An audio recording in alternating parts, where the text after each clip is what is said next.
জীবনে সৎ হয়ে থাকতে পারা একটা অহংকার।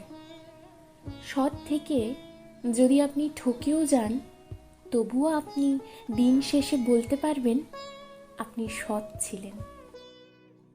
অসৎ ব্যক্তি কখনো জীবনটা উপভোগ করতে পারে না, বরং তারা প্রতিনিয়ত আতঙ্কের মধ্যে থাকে, না জানি কখন তারা ঠকে যায়। অসৎ ব্যক্তি কখনো কাউকে বিশ্বাস করতে পারে না, বরং সবাইকেই নিজের মতো ভাবতে শুরু করে।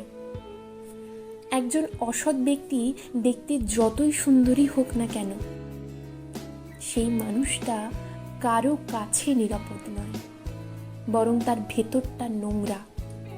অপরদিকে একজন সৎ ব্যক্তি দেখতে যেমনই হোক না কেন, সেই মানুষটা সবার কাছেই নিরাপদ। সেই মানুষটাই প্রকৃত সুন্দর।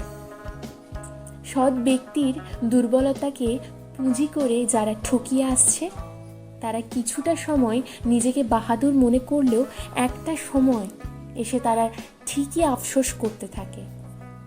আজ হোক বা কাল, মানুষটা একদিন ঠিকই বুঝতে পারে সৎ কাউকে পেয়েও হারানোর যন্ত্রণাটা কতটা ভয়ঙ্কর।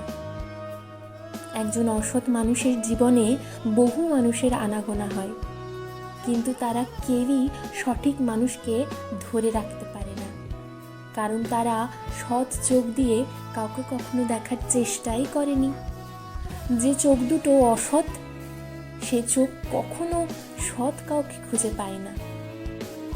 একজন সৎ মানুষ সব সময় পজিটিভ চিন্তাশীল হয়, যার কারণে তার মন মানসিকতা সব সময় ভালো মনের হয় এবং সবাইকেই খুব সহজে আপন করে নিতে পারে।